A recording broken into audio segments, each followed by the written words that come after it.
Bismillahirrahmanirrahim. Assalamualaikum warahmatullahi wabarakatuh. Perkenalkan, nama saya Estirada dengan NIM channel dan 019051 dari kelas perpajakan F. Di sini saya akan membawakan materi mengenai kerangka konseptual dan hipotesis dalam mata kuliah teknik penulisan tugas akhir. A. Kerangka konseptual. Kerangka konseptual penelitian adalah suatu hubungan atau kaitan antara konsep satu terhadap konsep yang lainnya dari masalah yang ingin diteliti.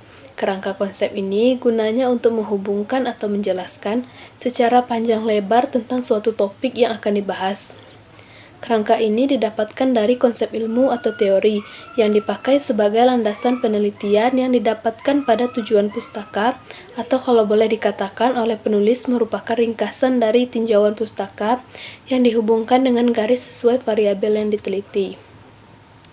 Pemilihan kerangka konseptual yang tepat pada sebagian besar penelitian ditentukan oleh beberapa landasan, yaitu yang pertama, landasan berpikir deduktif. Analisis teori, konsep, prinsip, premis yang berhubungan dengan masalah yang akan diteliti. Yang kedua, landasan yang kedua berpikir induktif. Analisis penelusuran hasil penelitian orang lain yang mendahului yang terkait dengan masalah dan tujuan penelitian. Landasan ketiga adalah merumuskan permasalahan dan penetapan tujuan penelitian atas dasar sintesis dari analisis landasan pertama dan kedua dengan cara berpikir kreatif inovatif, sintesis pengalaman, teori, fakta, tujuan penelitian, dan logika berpikir kreatif disusun menjadi kerangka konseptual penelitian. Adapun tahap penyusunan kerangka konseptual, kerangka konsep penelitian pada dasarnya adalah kerangka hubungan antara konsep-konsep yang ingin diamati atau diukur menjadi melalui penelitian. Untuk itu, langkah-langkah yang dilakukan sebelum membuat kerangka konseptual adalah yang pertama, seleksi dan definisi konsep, yaitu logika berpikir untuk mencoba menjelaskan atau atribut dari masalah yang akan diteliti. Yang kedua, mengembangkan pernyataan hubungan. Yang ketiga, mengembangkan konsep dalam gambar atau kerangka. Adapun selanjutnya yang B, perumusan hipotesis.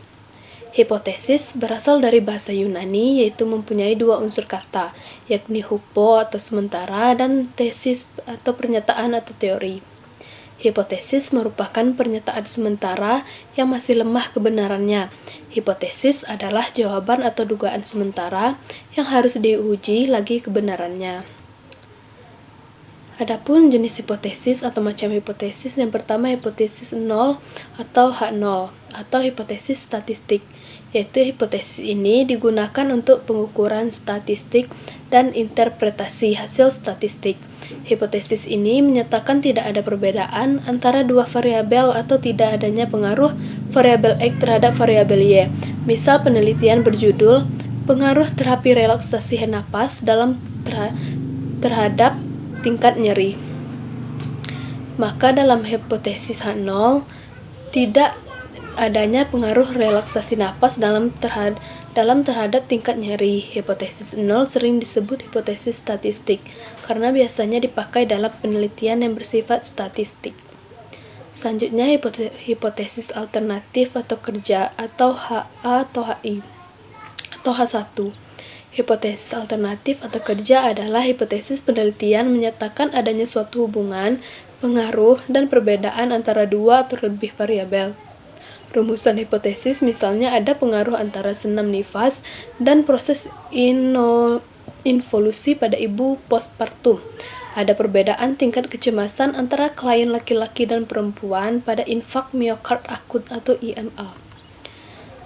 Adapun yang C, menyusun bab 2 kajian teori. Pengertian kajian teori secara umum, kajian teori atau kajian pustaka adalah bahasan atau bahan-bahan bacaan yang terkait dengan suatu topik atau temuan dalam penelitian. Kajian teori dalam laporan penelitian dimaksudkan untuk mengungkapkan kerangka acuan komprehensif mengenai konsep, prinsip, atau teori yang digunakan sebagai landasan dalam memecahkan masalah yang dihadapi atau dalam mengembangkan produk yang diharapkan. Baiklah, mungkin hanya itu saja yang dapat saya sampaikan. Mohon maaf jika terdapat kesalahan dalam penyampaian materi. Terima kasih atas perhatiannya. Saya akhiri dengan wassalamualaikum warahmatullahi wabarakatuh.